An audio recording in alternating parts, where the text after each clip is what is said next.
And we are live. Good evening, everyone. Tonight we will be discussing the student loan debt crisis. As of today, the total student loan debt is sitting at $1.56 trillion and quickly approaching $1.6 trillion. So as usual, we're going to give it about 3 to maybe 4 minutes, let some more people come into the stream. As you come into the stream, please like the video. If you're not subscribed to the channel, please subscribe and hit that notification bell. Also, my other social media platforms are in the description below. If you want to support the stream, my PayPal is in the description as well. You do not have to donate. By simply liking this and sharing this is just as good as donating to the stream. Again, type 1 if you can see and hear me nice and clearly, and simply say where you're watching the live stream from.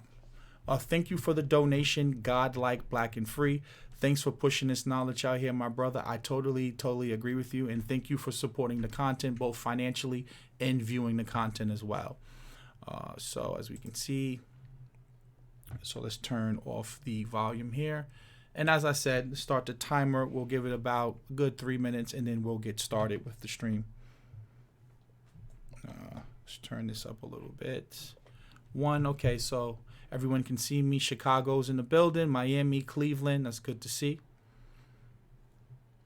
Yo, how's it going, Landon Brown? Nashville, New York.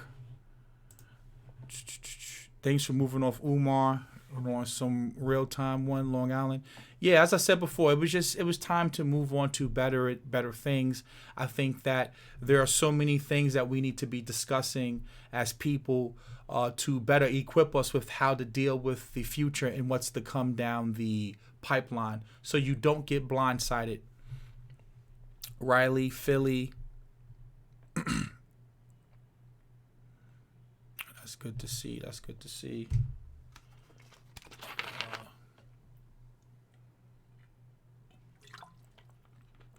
Callie's in the building. That's good.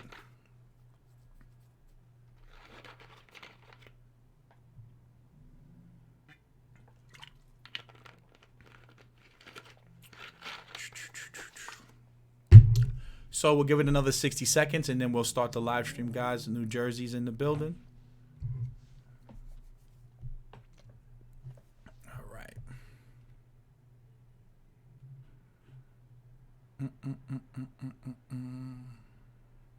And as you can see on my Instagram, I've been uploading a lot of, chopping the videos up and putting them on my Instagram. So if you're on Instagram, please follow me and like the content and help me grow my Instagram. Also, you can join my mailing list.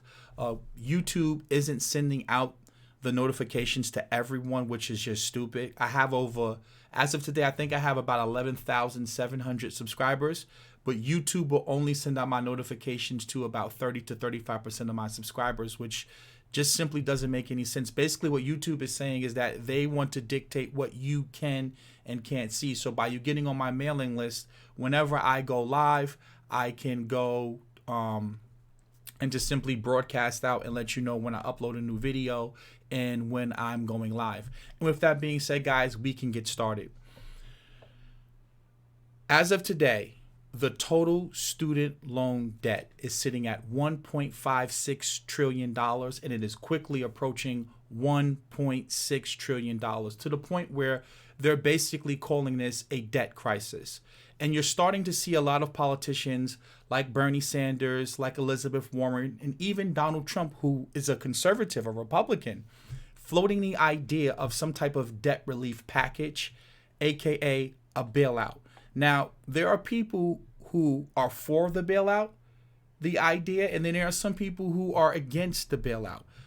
I understand both sides. See, what a lot of you have to understand is when you approach a conversation like this, approach it with an open mind. I don't care what side of the aisle you sit on, if you are a Republican or if you are a Democrat. I myself, I'm an independent.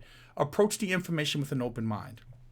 When you start to pick winners and losers, that's what you're doing when you bail out people. You're essentially saying that the people who worked hard, who didn't borrow a lot of money, who paid their student loans on time, they're not going to get any reward for doing the quote unquote right thing. And people who may have borrowed too much money, or people who borrowed money and didn't even finish school, they're going to get bailed out. So you got to keep that in mind when people oppose the idea of bailing out, the student loans. Now, a lot of you have to ask another question. What is the repercussions of a bailout?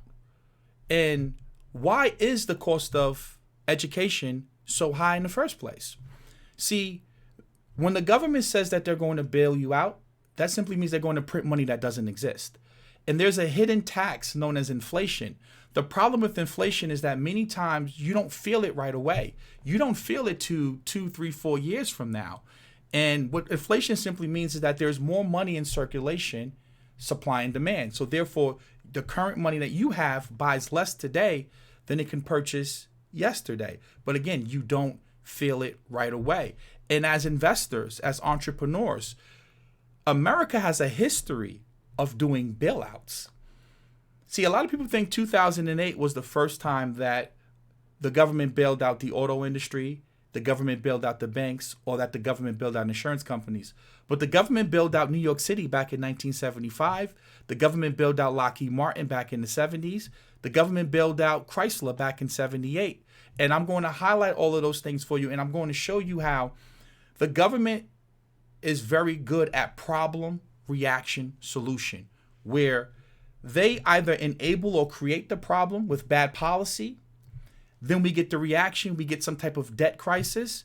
And then the same people who created the problem, whether it's the banking industry, whether it's the auto loan industry, they are the same people that come in and quote unquote to clean up the problem. And this is why the cost of living continuously keeps rising. This is why the bailouts keep happening over and over again, which is why you see I have this book up right now called The Creature of Jekyll Island, A Creature from Jekyll Island. It's important that you go and you get this book, because if you get this book, you'll begin to understand why we have these problems and why this will keep happening. And as investors, this is why things like crypto is going to continue to keep rising.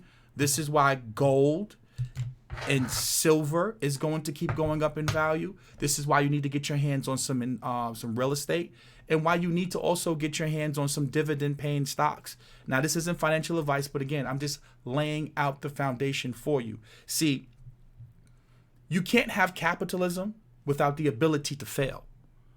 And what's happening is the government is creating what is known as moral hazard. If you look at housing, education, and healthcare, these are three sectors that the government heavily subsidizes.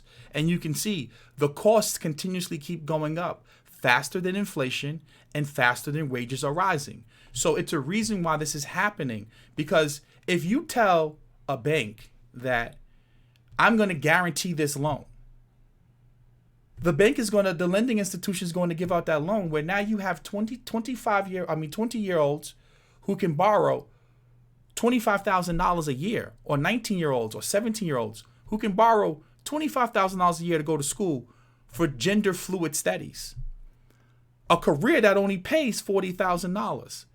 So they're able to borrow an insane amount of money because these lending institutions know, hey, the government's going to bail them out anyway. And then once you understand that money is debt, and we're going to highlight this, you begin to understand that all of this stuff comes with a price. So with that being said, let's get to the presentation. Now, I want you to watch this, because this right here is going to highlight moral hazard. I just want to ask one question. My daughter's getting out of school, and I saved all my money. She doesn't have any student loans. Am I going to get my money back? So you're going to pay for people who didn't save any money, and those of us that did the right thing get screwed. No, it's not even get screwed. Of course we did. My buddy had fun, bought a car, went on vacations. I saved my money. He made. Now understand what he's asking her right here. This isn't about politics, all right? This isn't about what side of the aisle you sit on. I don't care about your party. What he's saying to her, he's asking Elizabeth Warren right now, am I going to get my money back, right? If I worked hard, saved money, didn't borrow too much, do I get bailed out too for doing the right thing? Or are the only people going to get bailed out the people who just can't pay their loans? See, this is what is known as moral hazard. Now, I get the other side of people who are saying, well, hey, you bailed out the banks, You bail out the auto industry. But see, this is what happens when the government is intervening in the marketplace.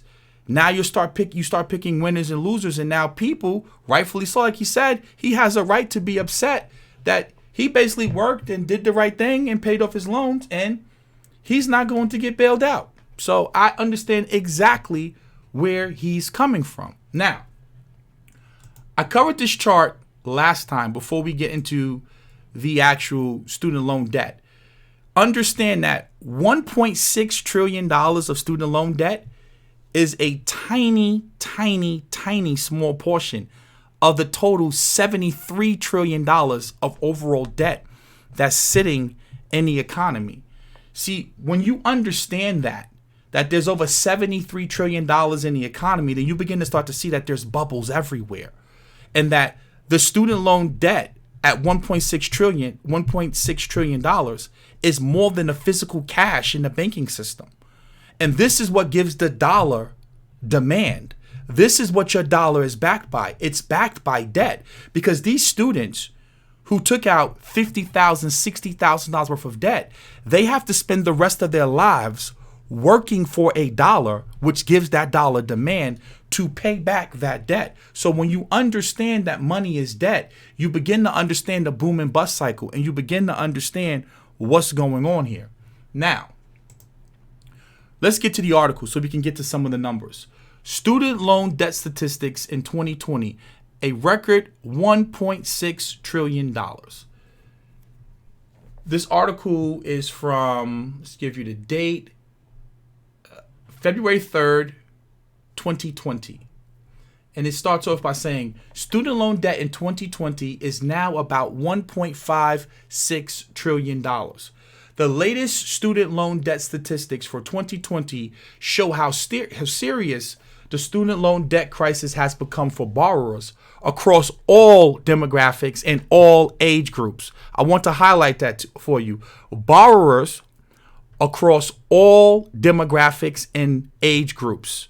There are 45 million borrowers who collectively owe nearly $1.6 trillion in student loan debt, and the U.S. student loan debt is now the second highest consumer debt category, behind only mortgage debt, and higher than both credit cards and auto loans. The average student loan debt for members of the class of 2018 is $29,200, a 2% increase from the prior year, according to the Institute for College Access and Success. Think about that. Student loan debt now is higher than credit card debt and auto loan debt, and is only behind mortgage debt. So here's the debt statistics. We just said that the total debt is $1.56 trillion. Total U.S. borrowers with student loan debt is 44.7 million. Think about that. So just round down and say 45 million Americans are sitting with some form of student loan debt. And the average student loan debt is $32,731. The average student loan payment is $393. The median student loan is about $17,000, and student loan delinquency or default rate is sitting at 10.8%. So that means that these people are 90 plus days delinquent. So think about that. More than 1 out of every 10 borrowers are delinquent on their student loans. So when you begin to start putting together the pieces to this puzzle, you begin to start to see that the economy's quote unquote doing well based upon Trump's assertion, but yet we already have 10% of all borrowers delinquent. So what happens if we start to hit a rough patch in the economy? These are people who, they can't buy homes, they can't really participate in the economy properly because they're being weighed down with this debt, which is now why politicians are flirting the idea of putting together a bailout. But as I said early in the video, the bailout comes at the expense of what? And at the expense of who? The taxpayer. Then we have right here, it says the public service loan forgiveness cumulative borrowers is 1,195,497. Borrowers who submitted applications are 109,932. Total number of applications is 136,473. The number of applications approved is just 1,561. Number of applications denied. This is for public service loan forgiveness. The number of applications denied is 123,146. Now I want to highlight something for you, right? Because right here we're talking about the average student loan payment is $393. When you go here to a calculator, I want you to think about this for a second. If you took $393 and you invested that over a 40-year period, so let's say from 25, 24, you go into the workforce, you start working. If you wasn't burdened with that debt and you was investing $393 per month and you were getting an average return of 7% over a 40-year period, your end balance would be $971,316.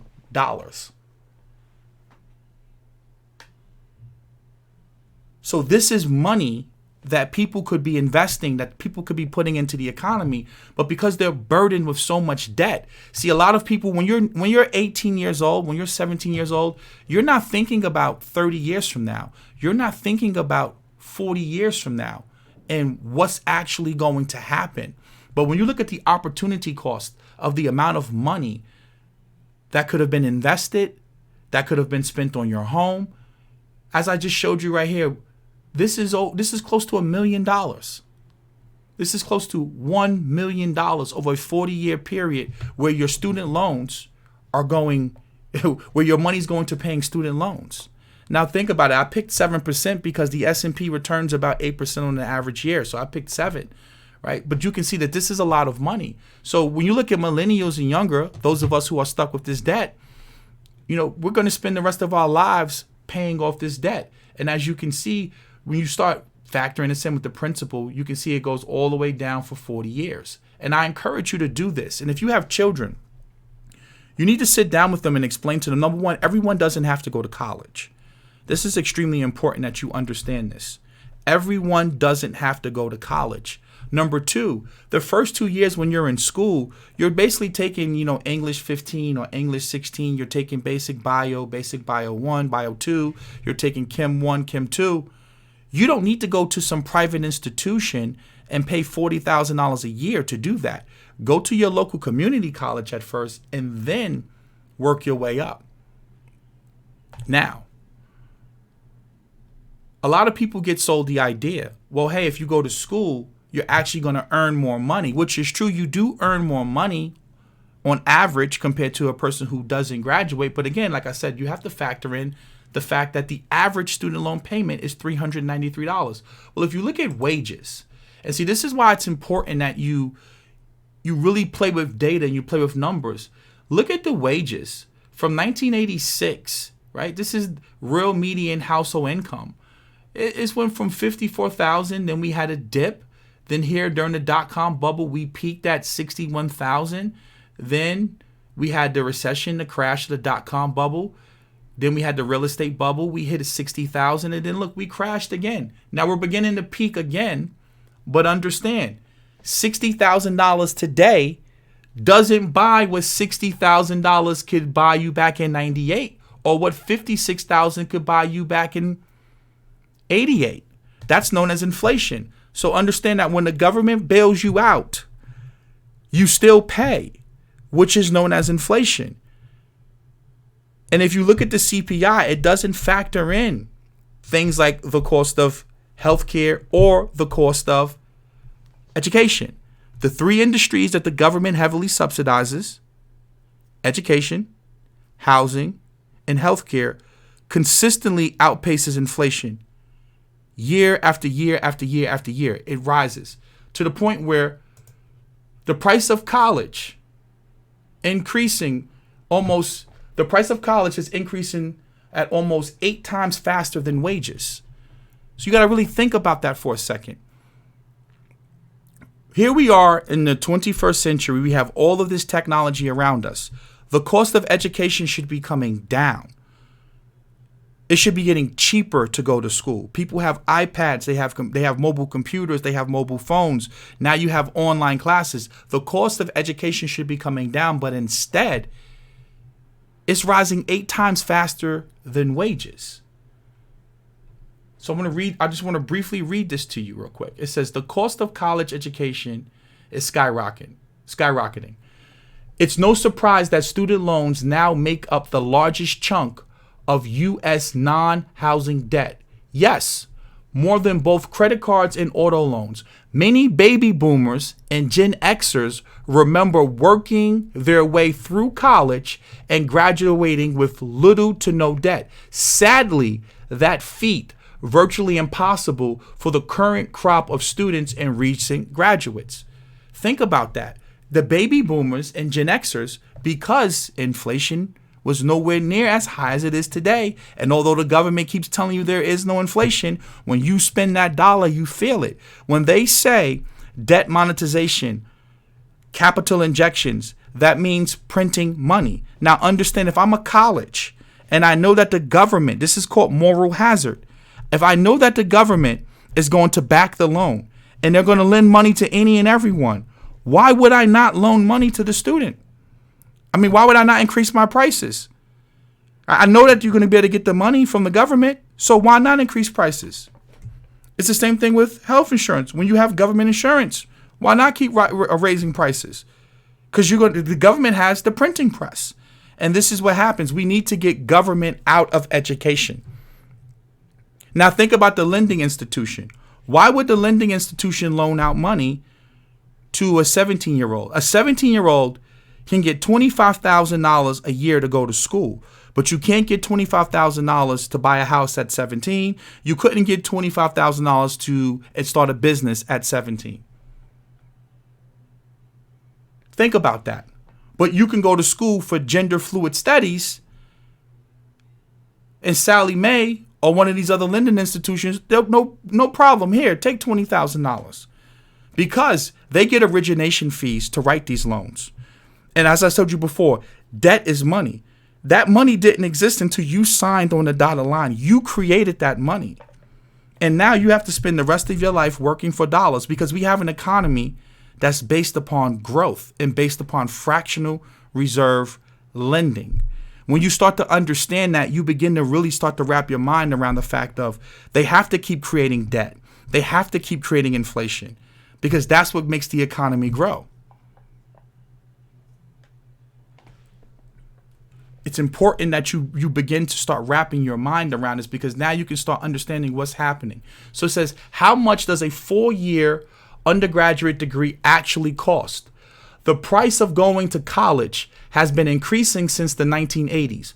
According to the National Center for Education Statistics, the average cost per year for the 2015-2016 academic year was just over $19,000 for a public 4-year university. The figure jumped to nearly $40,000 for a private university. These totals include tuition, fees, room, and board. The average of all 4-year institutions comes out to about $26,120 per year. Per year. We're going to get to that, Alexander, in a little while about you can't even discharge them in bankruptcy. I'm building to that. Thank you for the donation, by the way. This brings the total cost of attendance to an astronomical total of $104,480. Do you understand that that's a mortgage to go to college for 4 years? That's insane. The price of education has risen 8 times faster than wages.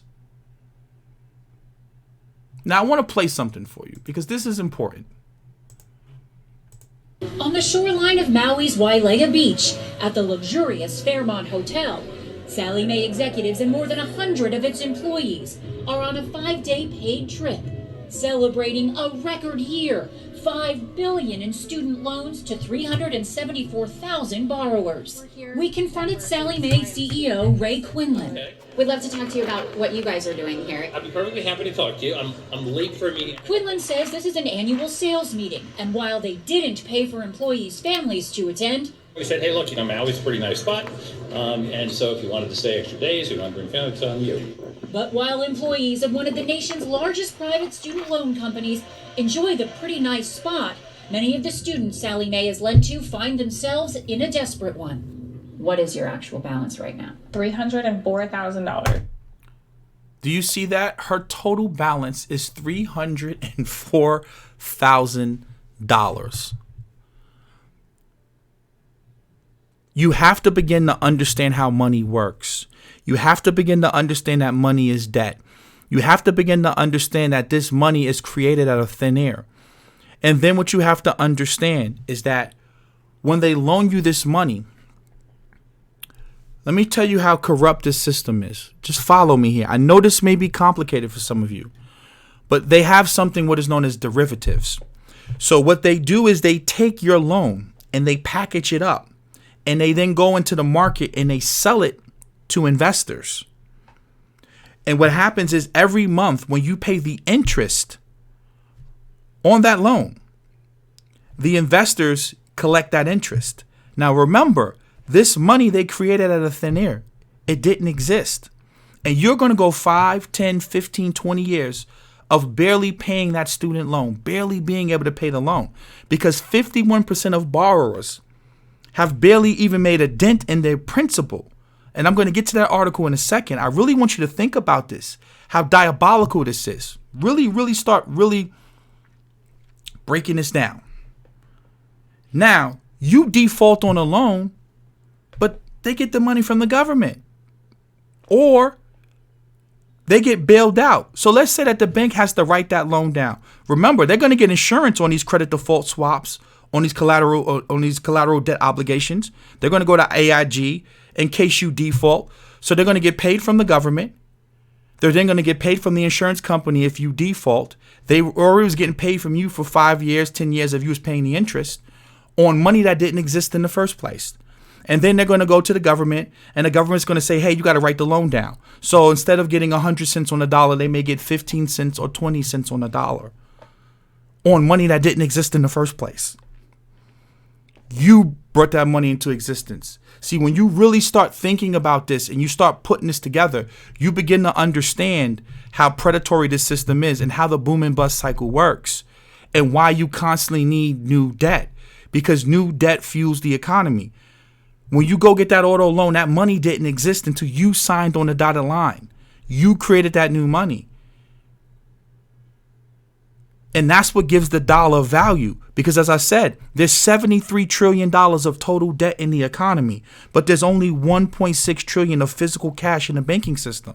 So what does that mean? That means that because you want to have good credit, you want to live, you want to be a member of the economy, you're going to do any and everything to pay those student loans back, which creates demand for the dollar, right? Because you have to go work for new dollars. You have to go be productive to get new dollars. That's what keeps the dollar in demand. It's a mortgage for most people. I try not to think about it too much, because when I do, I find it hard to breathe.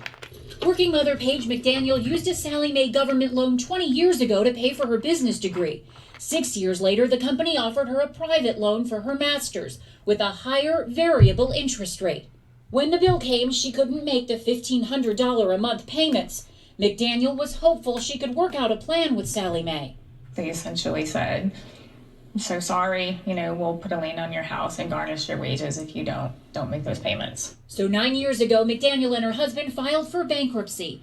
But 6 years later, she was still deeply in debt. Bankruptcy erases some, but not all student loans. They wanted over $2,100 a month at that point. In 2014, Sallie Mae... Now I want you to think about this. Even in bankruptcy, most student loans can't be discharged. Some of them can, depending on the lending institution. But let's take a step back. Sallie Mae used to be a GSE. For those of you who don't know, it's a government-sponsored enterprise. Around, I think, 2004, they turned into a private entity. and they recently split into two companies. Doesn't what's happening in the student loan industry sound very similar to what was happening in the housing industry back in 2003, 4, 5, 6, and 7? See, when you start putting this together, they're loaning money to people that they know cannot afford to pay it back. This is what is known as moral hazard. Why? Because they know that the government is going to back these loans. And worst case scenario, if too many students start to default, they're going to step in and bail them out. And I'm about to show you in a second that this has been going, the bailout game has been going on for decades. This is not something new. What's happening in the student loan industry is exactly what happened in the housing industry with Fannie Mae and Freddie Mac. Fannie Mae and Freddie Mac were GSEs, government-sponsored enterprises. You have to be able to think problem, reaction, solution. And the banks and the government are working hand in hand. This is what is known as corporate welfare. This is corporate socialism. With a taxpayer, we're on the hook. So not only are we on the hook for a kid borrowing money that they can't afford to pay back, but then now we're on the hook for the bailout. Because see, if banks knew that they would fail for giving out bad loans, they would be more risk adverse. They wouldn't want to give out loans to a 17-year-old at $20,000 for him to go to school for gender fluid studies. But you have to be able to think about these things. And someone posted, stop borrowing money that you can't afford to pay back. I agree. But this is why now the regulators and the banks, who should know better, but again, it's moral hazard. Why? Because I'm going to get origination fees, and then I'm going to be able to package up this debt and sell it to investors and get more origination fees. And I know that the government's going to bail me out because they've been doing it for the past, 20 decades, 30 decades. Over and over and over again. And I'm going to get to that in a second.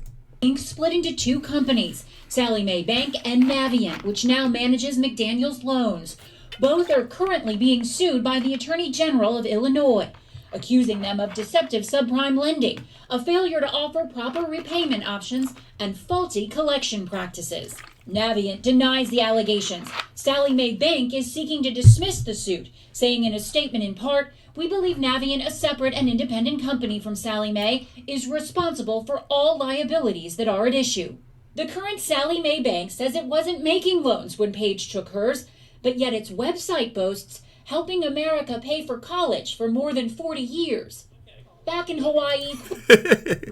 Again, guys, problem, reaction, solution. The government enables or sits back and watches the problem grow.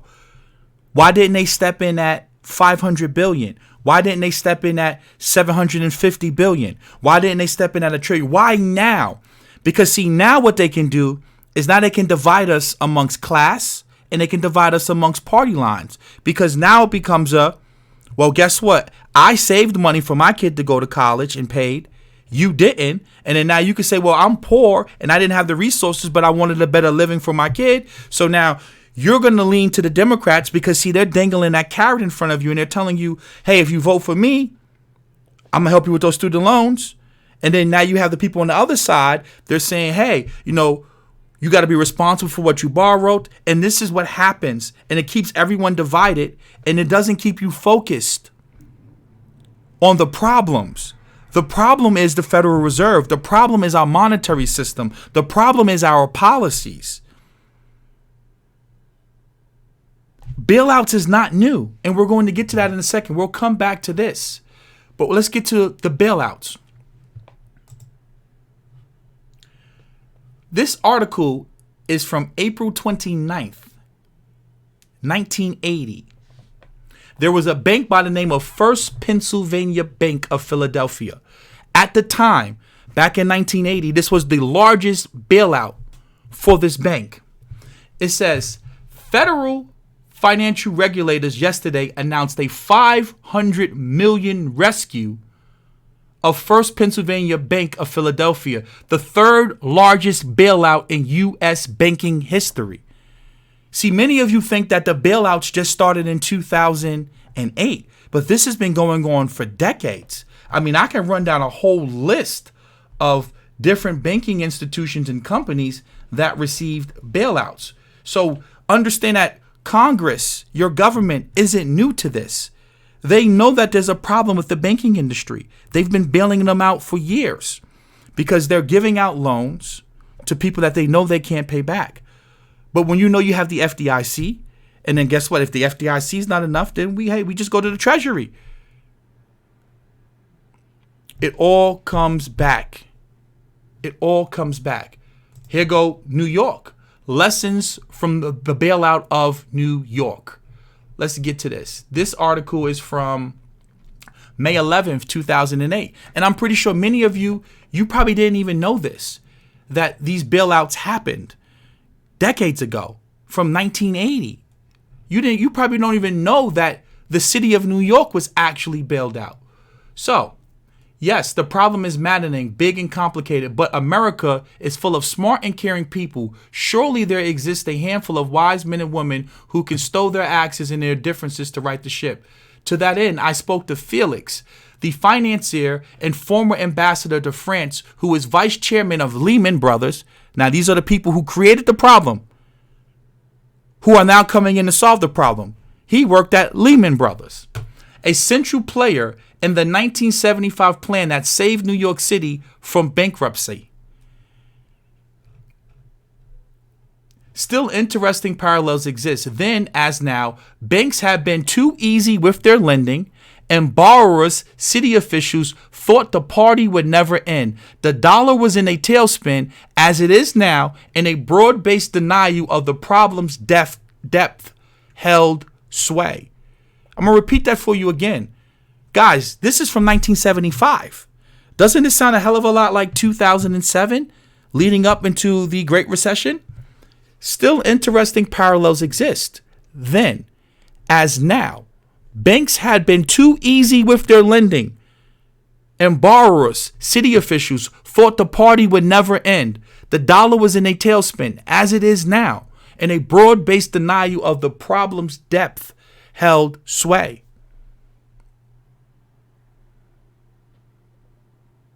Easy money. Doesn't that sound a lot like the housing crisis? Loaning money to people that they know they can't afford to pay back? Doesn't that sound like the student loan debt crisis? What is the theme that's ringing here? Too much debt in the system. What did I just tell you? How much debt currently is in the system now? $73 trillion. Look at this. Look at the debt from 1975 in the system. Do you ever see it go down? Or do you just constantly see it keep going up and up and up? And this is not the national debt, right? This is not the debt that the government owes. This is mortgages. This is auto loans. This is student loans. All of that debt is in this package right here. This is the problem that keeps happening because there's a problem with our financial system. It's not about capitalism, socialism, Marxism, communism. It's a problem with our money. It's a problem with the way that the economy is structured. See, there's something known as fractional reserve lending. When you go and put $100 in the bank, that bank can then say, I can take $90 of that money and I can go loan out your money to other people. So essentially, banks can then take your money and go loan it out. They only have to keep 10% of reserves on hand. Now, after the financial crisis, they put some new rules and regulations in. So now they bump that up to about 20 to 30%, depending on the lending institution. If it's a commercial bank, an investment bank versus a, like a small mid-sized bank, there's different capital requirements. But go and study fractional reserve lending, and then you could begin to understand how they create debt out of nowhere. They can then take your money and go loan it out. Like your money is actually a liability to the bank. See, you got to go and really study this stuff because when you start studying it, now you can understand why debt keeps growing. And then now you can understand why the repo market's happening and why the bailouts happen. The bailouts are not happening to bail you out. The bailouts happen to bail the bank out because the bank loaned out too much money and now too many people are defaulting. See, deflation in a fractional reserve banking system is horrible because what happens to deflation is that if growth starts to contract and people start borrowing, the economy stops growing. Well, if the economy stops growing, people stop borrowing, then therefore people stop hiring, people start spending, then people start firing people. It becomes a tailspin because the entire economy is based upon debt. And once you understand that, you will begin to realize what the problem is. It's not about greedy bankers. It's a problem with our money and the way that the system is structured, and the system has to be changed. Also, General Motors wasn't the first time the government bailed out an auto company. Government gives Chrysler a $1.5 billion loan. Let's read the article. On this day in 1980, United States Secretary of Treasury G. William Miller announces the approval of nearly $1.5 billion in federal loan guarantees for the nearly bankrupt Chrysler Corporation. At the time, it was the largest rescue package ever granted by the U.S. government to an American corporation. This was back in 1980. Well, they gave General Motors, what, $300 billion? I don't even know the exact number off the top of my head. Notice how the bailouts get bigger. Notice how the bailouts get bigger. In 1980, they were $500 million. $7 billion, $1.5 billion. And they keep getting bigger and bigger. I want to run down a list of different companies that received bailouts. See if I have it right here. I think I moved it. Amtrak received a bailout. Lockheed Martin received a bailout. New York City was bailed out. Chrysler was bailed out. Commonwealth Bank of Detroit was bailed out. First Pennsylvania Bank was bailed out. Continental Illinois Bank was bailed out. I mean, I can go down the list of over and over and over again of different institutions that have been bailed out. So now they're going to bail out the students eventually once the students start to default.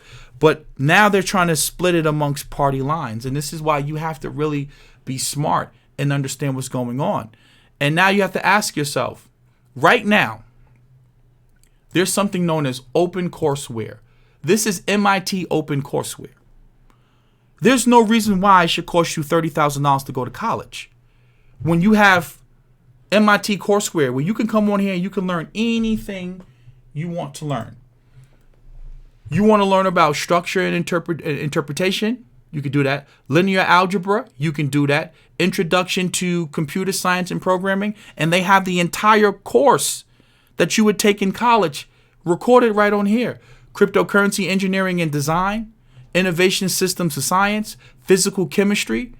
Everything you need to learn and want to learn is right here on the internet. There's no reason why these schools should be charging that kind of money. But you know why? They get greedy because they know that the government's going to back it.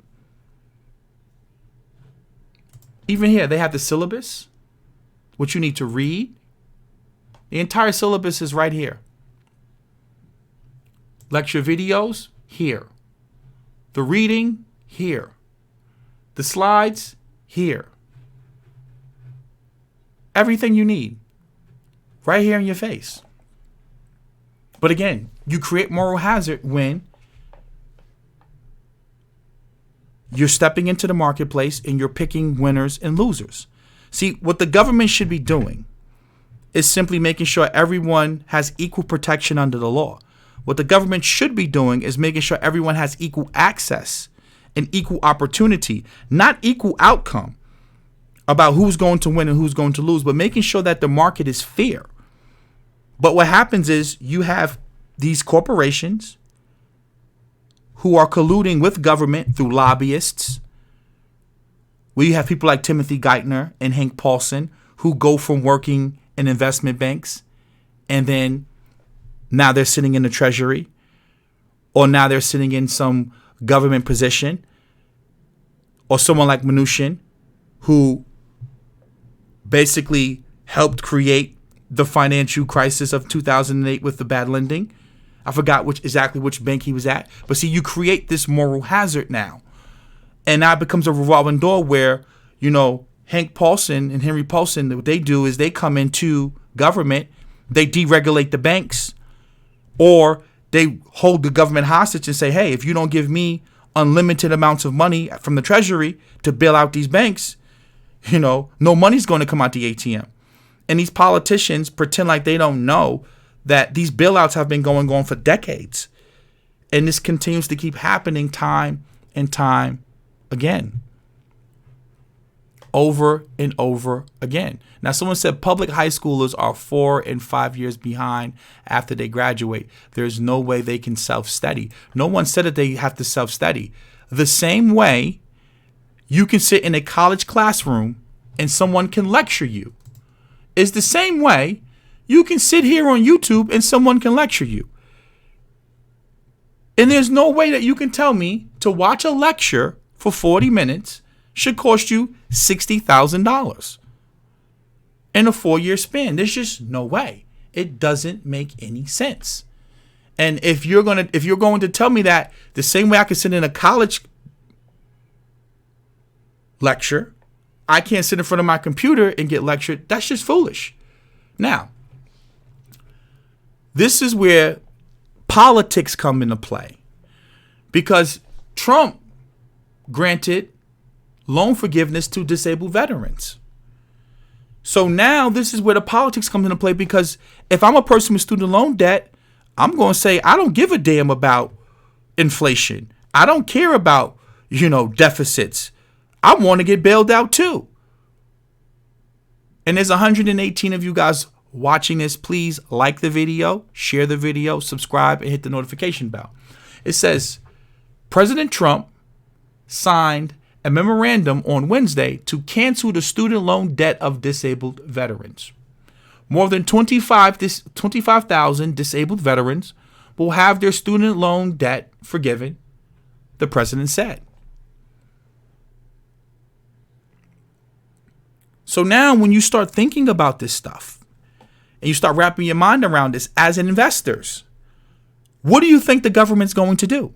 They're going to bail out the students. Why? Because the same way they bailed out Chrysler, the same way they bailed out First Pennsylvania Bank, the same way they bailed out General Motors, the same way that they bailed out AIG and all of the other banks and the city of New York, guess what they're going to do to the students? They're going to bail them out, which means what? They're going to print more money that doesn't exist. They're going to cause more inflation, which means what? Cryptocurrency is going to continue to rise. Hard money is going to continue to keep rising in value. Gold and silver is going to continue to keep rising in value. Real estate is going to continue to keep rising and appreciating in value. And you can get the cash flow on a monthly basis, and on a yearly basis, or on a bi-yearly basis. You can do what? Raise your prices. Raise the price of rent. See, it's the reason why the cost of living keeps going up. And you have Jerome Powell, the Fed chairman, saying, hey, there's no inflation. But everywhere you look, the cost of college is rising 8 times faster than wages. You see this time and time again. So as investors, you have to be 3-dimensional thinkers, right? I'm not here to pick what's right and what's wrong. I'm here to make money. Remember, gold used to be $35 an ounce. It's sitting at somewhere near around $1,600 today, $1,500 and some change. But they're going to tell you that there's no inflation. They're going to tell you modern monetary theory, MMT. The government borrows in its own currency, therefore they can just print as much as they want to. Well, if that was the case, then the price of tuition wouldn't keep rising, right? If you could just print money with no repercussions, then we wouldn't have college tuition sitting at where it's at. Home prices wouldn't be unattainable for the average person. Gold wouldn't be sitting at $1,600 an ounce.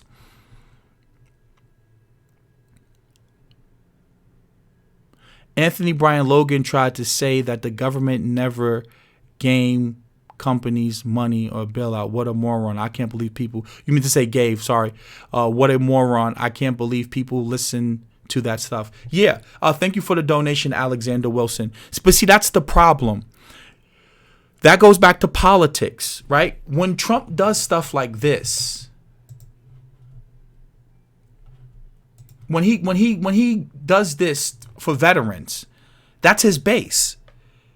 So he's not doing what's best for the economy. He's doing what's best for him politically, what's best for his base. And see, that's why I say you can't be emotional in this stuff. You have to be logical, which is me as an independent. I don't vote party. I vote my interest. So I get where people are coming from. But you have to understand that when you get this bailout, it's going to come at a cost. And that cost is going to be the debasement of your dollar, the devaluing of your dollar. You have to be a thinker.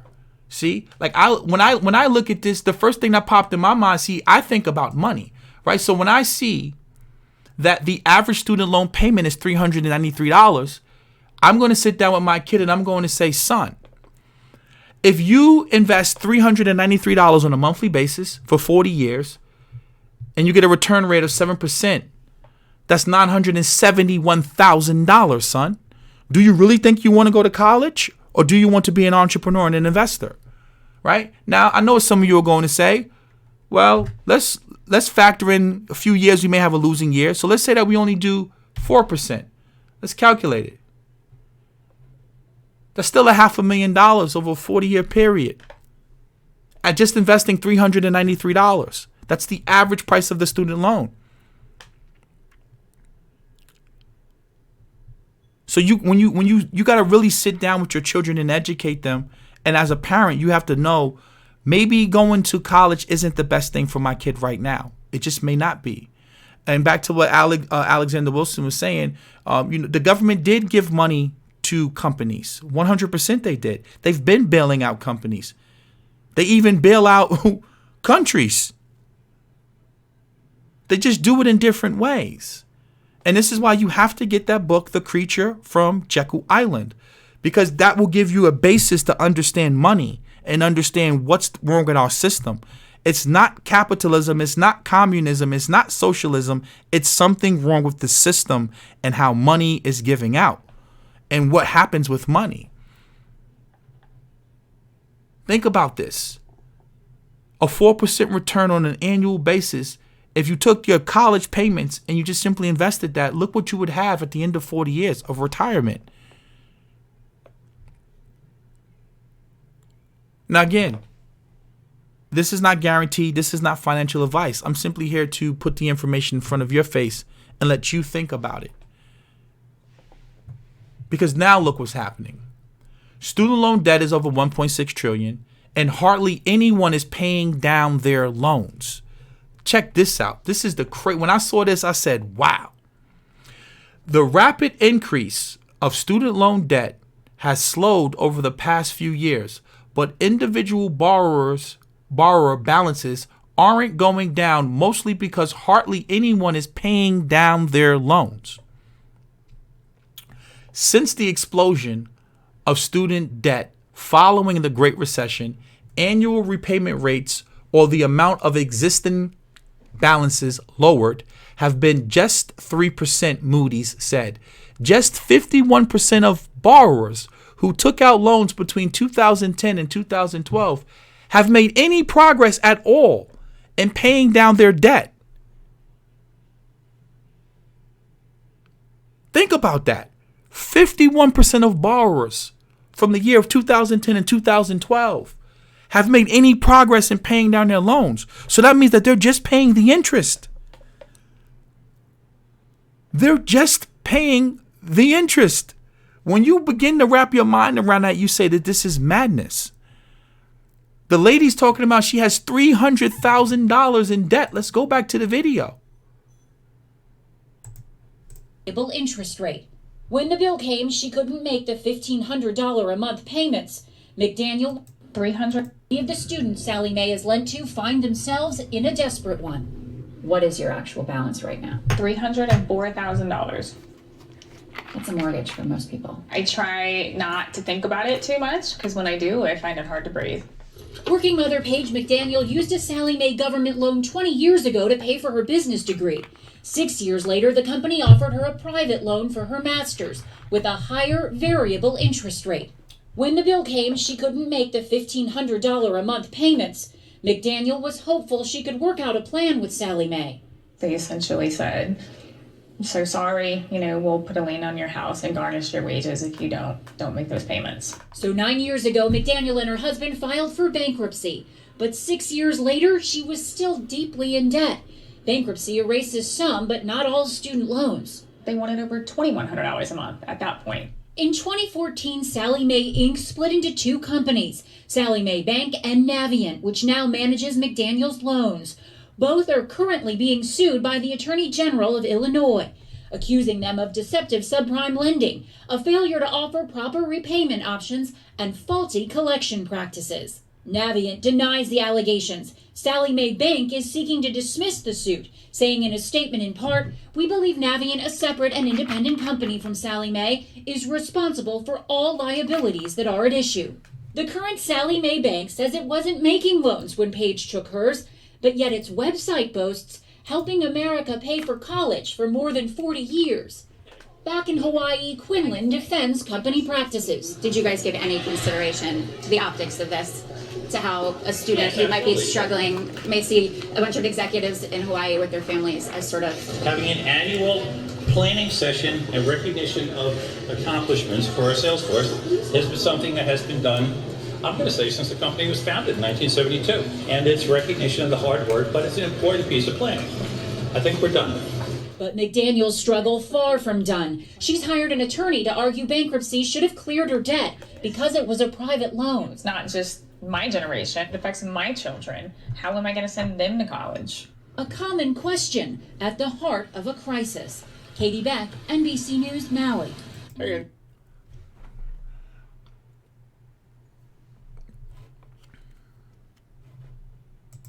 So let's flip this around.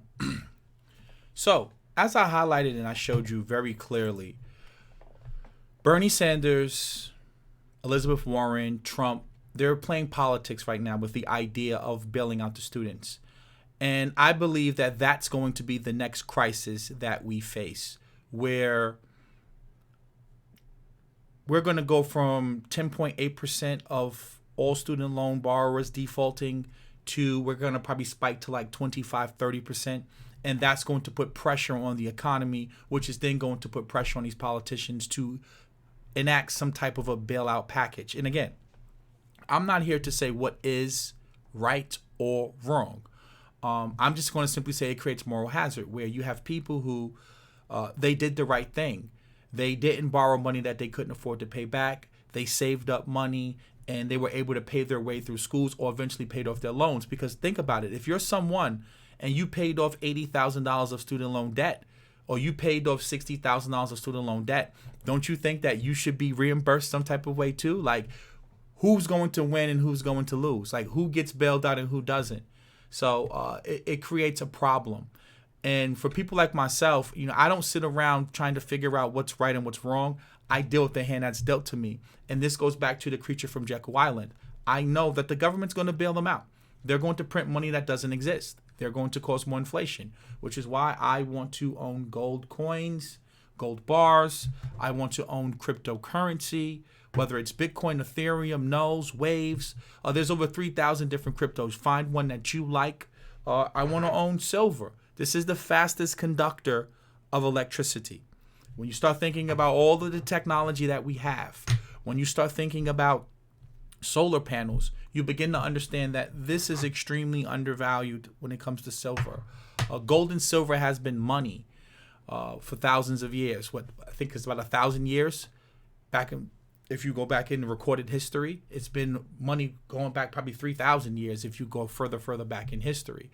So we understand, those of us who are inclined with economics, we understand how to protect ourselves. Again, this isn't for everyone, right? Like, if you're poor, I'm not telling you that this one little silver coin is going to, make you rich. I don't say that. I'm not going to say that some cryptocurrency is going to make you rich. What I'm saying is that as an investor, you have to protect yourself, right? I don't care what side of the political aisle you sit on. I want to own real estate because I want to be able to beat inflation. I want to be able to raise my rents as wages increase, as the government prints more money. I want to be as close to the central bank as I possibly can. Also, I can lock in interest rates over a 30-year period at 3% or at 4%, however, whatever the interest rate is that you can get at that time. I also want to be invested in dividend-paying stocks. Me personally, I'm invested in gold and silver mining stocks that pay dividends, and that's my investment philosophy. You have to really, educate yourself as far as to what's going on. And if you have a kid that's getting ready to go to college, you need to be asking yourself, can they spend the first 2 years at a community college? Can they go to a CUNY or SUNY school? Maybe they may not need to go to college. Maybe they can go join a coding boot camp and, learn software engineering. There's a lot of alternatives to college, and understanding that most likely your state and your city schools are going to be cheaper than a private or for-profit college. But the problem isn't college. The problem is government. We need to get government out of education. We need to get government out of healthcare. We need to get government out of the business of subsidizing housing, because what they do is they create the problem where if I know a student can borrow unlimited amounts of money from the government, I'm going to keep jacking up my prices to the point where now, the price of tuition has risen 8 times faster than wages. And that's where we currently are right now. So let's check the chat. We're coming up on 60 minutes. Yes, exactly. What I have told my grown sons, college is not necessary for success. One of them has become a manager without a minute of unnecessary college education. The other is good in investments, good advice. My kids are paying their way living at home. Exactly. That's another thing. Maybe they may need to stay at home. Maybe they don't need to go away, right? You don't have to go deep into debt. Like, I'm not going to go $300,000 into debt for a job that pays $60,000 a year. That's just insane. It doesn't make sense. Excuse me. They are helping me right now, but it was just $30,000. My plans are by 2029 or sooner. They should get tax breaks to make up for it, like these big corporations. I agree, progressive game changer, and that becomes the problem. I'm glad you said that. How do you reward the people who paid their loans on time and paid them back? Like, do they get nothing? They should get something. College is overpriced. Many trades are more profitable than the average college degree. Agree 100%, Arthur Swanson. If you're not going, in my opinion, if you're not going to school for something STEM related, science, technology, engineering, or mathematics based, I just don't see the need for going to school. Like sociology and stuff like that. It's like, especially a private institution. If you go to one of these private schools and you're borrowing $80,000 or $100,000 to be a sociology major or a dance major, or to be a phys ed teacher or something like that, I just don't think it's worth it. I really don't. Good advice, young buck. Take care. No problem, Chris Morgan. Have a beautiful night. What majors would you recommend? Ricardo Cortez, STEM, science, technology, engineering, and math. Those are skills where they're versatile, number one. When you have those skills, you can find your place and you can reinvent yourself in the economy. You can go from, building things, building applications, working in big data. Like, for example, data is going to be the future, right? So learning how to properly house and store data and build applications and communication networks and stuff like that, I think that's extremely important. Education is a business, of course, 100%. And it's a profitable business for the lenders, and it's profitable for the institutions. It's not profitable for the student because, again, you can't discharge them in bankruptcy, most loans. As a kid, you're not really factoring in the interest. As I said, between 2010 and 2012, those borrowers, they've barely made a dent in their principal. So we can see that this is extremely a problem. But again, if you read this book, The Creature from Jekyll Island, you see that this has been going on for a very, very long time with bailouts and the government blowing bubbles. And we have $73 trillion worth of debt in the system. What about skilled trades? I don't know too much about skilled trades, but I do know people. For example, I have a friend who works here in New York City. He works for Con Edison. He makes $100,000 a year with no college degree. He basically climbs up on top of the poles and he does the wiring for electricity or for the grid. There are some people who they're learning how to install solar panels, right? Solar panels is the future. Learning how to do solar panel installation, learning how to work with green energy and green technology. There's a lot of certifications that you can get for that. And there's 115 of you watching this. Please like this video, subscribe, and hit that notification bell. There is so many different things that you can get jobs in. A lot of people don't know this, but again, a lot of these solar panel companies and stuff like that you can work for, you don't really need a college degree. You really need the certifications to be certified to install solar panels and stuff like that. So there's a lot of opportunity in the quote unquote green economy, the energy renewable economy. So I really think that you need to take that time out and educate yourself on those things. Medical coding is great too. Yeah, there's a lot, like I said, there's a lot of opportunity in the STEM field, and the pay makes sense. Let's see. So we'll spend another about 3 to 5 minutes. Tesla said you don't have to have a college degree to work for them. Yeah. Again, there's a lot of tech companies that you don't have to have a college degree to work for. Appreciate your information, sir. Thank you so much, Grace Media. I work in the electric and gas sector. These overhead and underground guys make 180 grand. I'm a stock handler. I make 92 grand. Exactly. As I said before, like there's just a lot of jobs that you just have to take the time to really educate yourself. And I just think that a lot of people, they make decisions based upon emotion and not based upon logic. And after laying out what I laid out for you today, when you're facing $1.6 trillion in total student loan debt, if I have a kid, my kid is not going to school for no sociology major or anything like that. They're definitely going to go to school for something that's worth it. Also, I'm going to put money aside for them to go to school. And you don't have to go to some fancy private institution. You don't need, the name of the institution doesn't matter. It really matters about the skill. And then that goes into a whole nother problem is our jobs. You know, a lot of these corporations, they're trying their best to automate jobs, even at the detriment of the company, to not pay people. So see, like I said, we have a problem. We have a systemic problem here.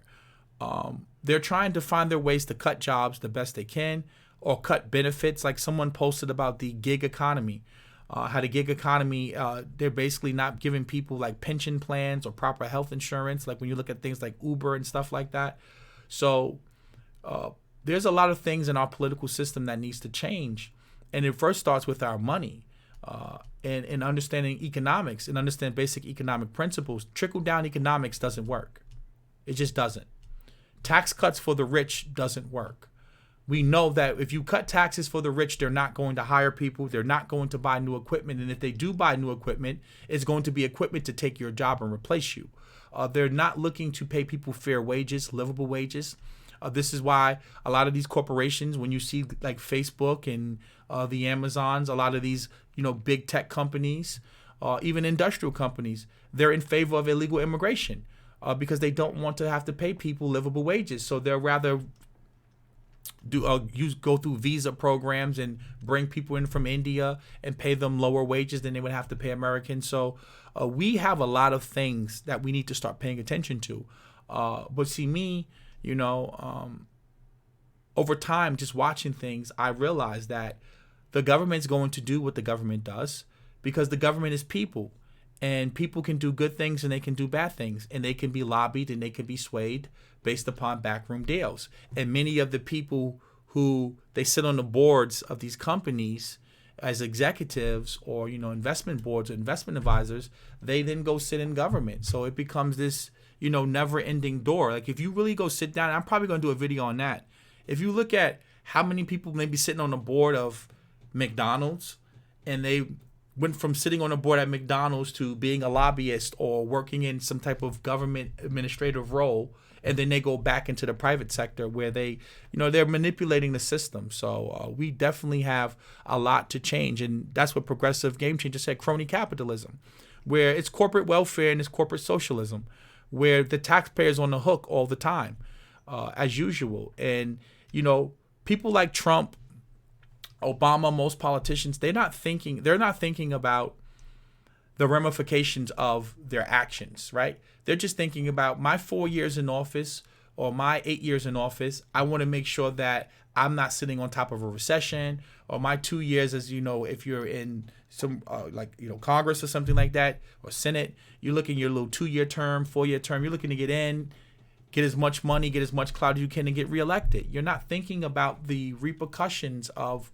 what's actually going to happen to the economy, to the workers. When you look at all of these bad trade agreements, you see this happening time and time again. And you see the bailouts, whether it's the farmers with the tariffs. I talked about that last week. Now we're talking about the student loans, whether it's the banks, whether it's the auto industry.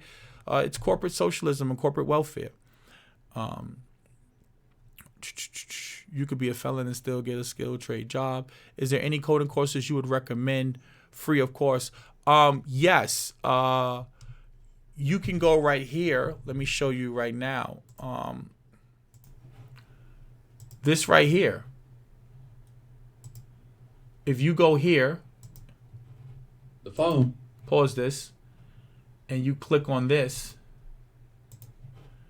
This right here, MIT OpenCourseWare, they're teaching you how to program in Python. This is a really, really good program. The entire syllabus, the textbook, and everything you need is right here. This is exactly like if you want to learn how to program in Python. Let me drop this in the chat for you so you can go and pull this up on your own in the future. Paste. There's a ton of different programs that you can go share, copy, paste. You can learn how to program in Python. You can go to Code Academy. They have some free tutorials on YouTube. All you have to do is type in learn how to code. I mean, there's so many YouTubers who walk you through step by step how to learn how to code. I mean, it's ridiculous. Like there's just so coding is it's very, very prevalent. Like it's not hard to learn how to code and find people to teach you for free. As I said before, this entire course is free. So like literally this is MIT. This is like one of the best engineering schools. So with that being said, guys, I'm going to wrap that up here. Thank you for watching the video. Please like this, share this, subscribe to the channel, hit the notification bell.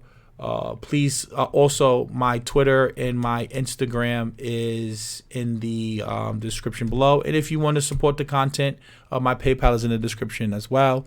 TD Hip Hop said with $1,000 you can get CompTIA certifications in IT in 8 to 12 months and change the trajectory of your life. Definitely. I'm going to take this TD Hip Hop Media and I'm actually going to, I'll take that and I'll post that. So have a great night, guys. Thank you for tuning in and I will see you guys probably tomorrow. So have a great and beautiful evening.